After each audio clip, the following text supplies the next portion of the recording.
네, 여러분 안녕하십니까. 11월 4일 월요일 아침 매일 성경 묵상 함께 나누겠습니다. 오늘은 디모데전서 2장 8절에서 끝절 15절까지 말씀을 함께 살펴보겠습니다. 제가 10절까지 읽습니다.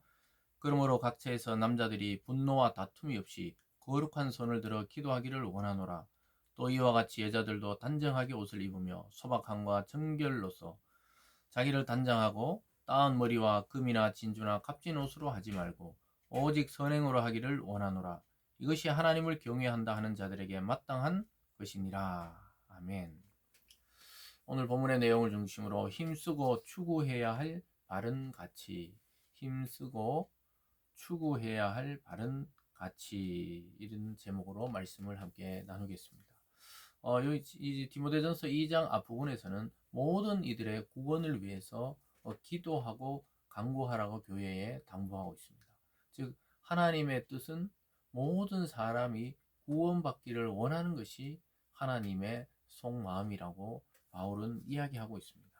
그래서 우리가 때로는 너무 편협하게 교회 내에 있는 자들끼리 잘 먹고 잘 지내고 이것이 하나님의 뜻으로 생각하지만 사실은 교회 밖을 향해 교회는 나갈 자세가 되어 있어야 됩니다.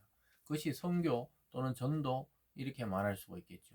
그래서 우리가 누리는 이 복음의 기쁨을 또 다른 타인에게 전하도록 또 그들도 그 복음을 듣고 변화되고 구원받도록 기도하고 행동하는 것이 참 교회와 성도의 올바른 모습이라 하면서 오늘 남자와 여자들이 이 대해서 어떻게 교회 내에서 또 교회 밖에서 살아가야 하는지 삶의 교훈을 주고 있습니다.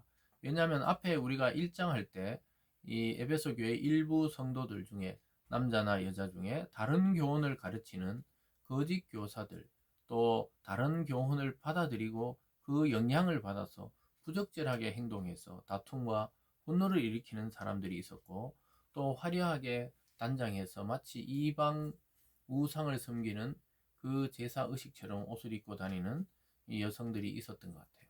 그래서 바울은 디모데에게 남자들은 어떻게 하고 여성들은 어떠한 모습으로 나아가라고 이야기하고 있습니다.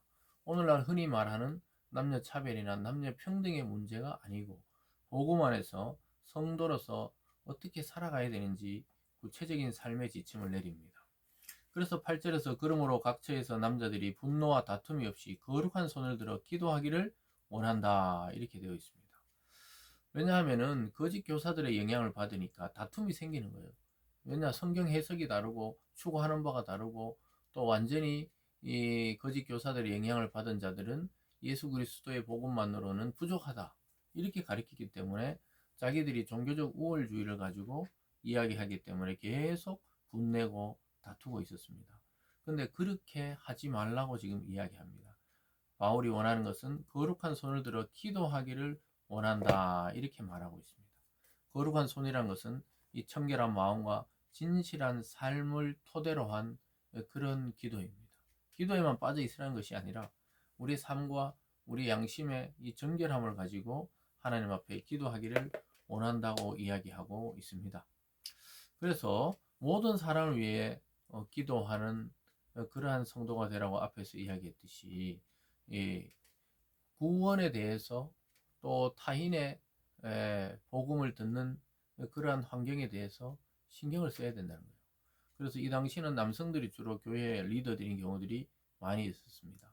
그래서 그들이 경건하고 단정하게 분노와 다툼을 하지 말고 친절함으로 복음을 전파되고 하나님 나라 확장을 위해 기도하는 그런 거룩한 손이 되라고 이야기하고 있습니다. 그럼 오늘 두 번째 여자들은 단정하라고 이야기합니다.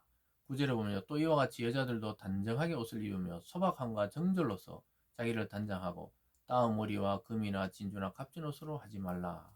즉 여기 뒤쪽에 보면 그 머리를 닦지도 말고 우리가 금반지나 금귀걸이 이런 걸 하지 말라는 그런 의미가 아니에요. 그 당시에 이렇게 하는 것은 이방 신전에 가서 제사 드리는 복장과 그 모양을 따라 했기 때문에 그렇습니다. 하나님은 그러한 것으로 좌우되는 것이 아니라는 거예요. 그냥 단정하게 옷을 입고 소박하게 정결하게 하나님 앞에 나오는 것을 좋아하는 것인데 화려하게 머리를 닦고 또 그리고 금을 치장하고 진주로 값진 옷을 입고 마치 이 에베소에 있던 아데미 신전에서 그렇게 고용되었던 여성 제사장들처럼 그런 화려한 옷을 입고 교회를 드나드는 사람들이 있었던 것이죠. 그래서 사도 바울은 그런 것들은 하나님을 섬기는데 합당하지 않다는 거예요. 마치 이 이방 종교의 복장으로 교회 와서 예배를 드리려고 한다. 그럼 뭔가 좀 맞지 않는 거예요. 물론 그 본질이 중요하다 할 수도 있지만은 이미 그렇게 꾸미고 다니는 것에 있어서는 이방 종교를 쫓은 것이라고 이야기하기 때문에 단정하고 소박하게, 또 오히려 그러한 이 치장을 하고 장식할 그런 경제적 여유가 있으면 가난한 자, 또 멀리 있는 사람들에게 선교를 위해 쓰라고 이야기하고 있죠. 10절에 보면 오직 선행으로 하기를 원하노라. 이것이 하나님을 경외한다 하는 자들에게 마땅하다. 오직 선행을 보이라고 이야기합니다. 그래서 진정한 아름다움이란 것은 겉을 꾸미고 치장한다고 드러나는 것이 아니라 그것은 곧 본질이 드러나요. 겉을 아무리 화려하게 해도 그와 지내보면 그의 말이나 인격이나 또 그 속에 드러나는 인격, 이런 것들이 드러나기 때문에 그걸로 우리의 인격을 아름답게 할 수 없습니다. 하나님의 말씀과 성령을 통해 또 선행으로 드러나게 되는 것이죠. 그러면서 계속해서 여성들에 대해서 이야기하고 있는데, 이것은 오늘날 보면 여성들에게만 말하는 게 아니에요. 11절에 여자는 일체 순정함으로 조용히 배우라. 여자가 가르치는 것과 남자를 주관하는 것을 허락하지 아니하노니 오직 조용할지니라. 그래서 이것은 이 일부 여성들의 문제 있는 행동을 고치기 위해서 바울이 내린 처방이죠. 그래서 여기 보면요, 오직 조용하고 또 순정함으로 조용히 배우라, 이런 것은 뭐 여성을 억압하는 것이 아니라 이 앞에서 오서에 대해서도 이야기했듯이 그러한 문제를 일으키는 여성들을 교육하라는 거예요. 조용히 배우라는 게 교육을 통해 참 진리가 무엇이고 교회 내에서 행동은 어떻게 해야 되며 우리 인격의 삶은 무엇을 추구해야 되는지 가르치라는 거예요. 그러면서 13절 14절에도요. 이는 아담이 먼저 지음을 받고 하와가 그 후며 아담이 속은 것이 아니고 여자가 속아 죄에 빠졌습니다. 이렇게 말합니다. 악한 유혹에 먼저 넘어간 그런 사실적인 내용을 통해서 교훈을 주고 있죠. 이것은 남자나 여자나 마찬가지입니다. 바른 교훈을 배우지 않으면 잘못된 교훈과 사단에게 속아 유혹에 빠지기 때문에 그렇습니다.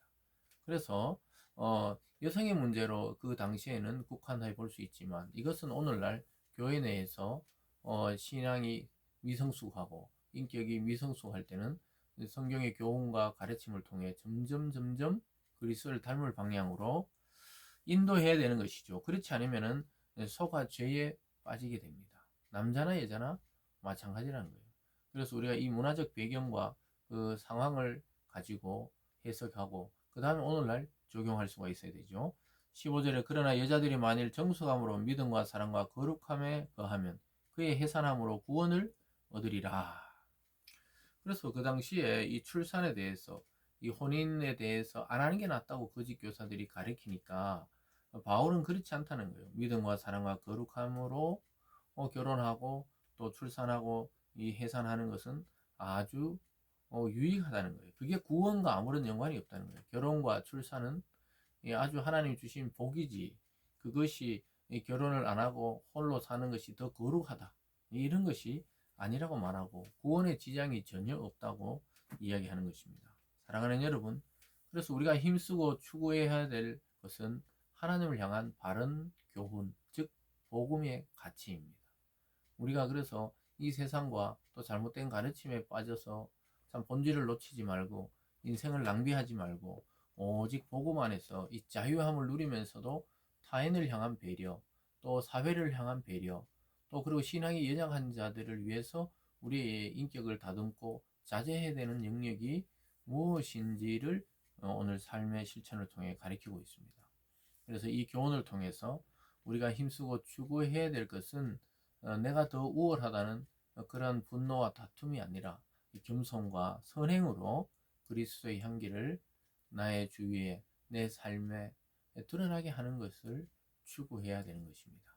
기도하겠습니다.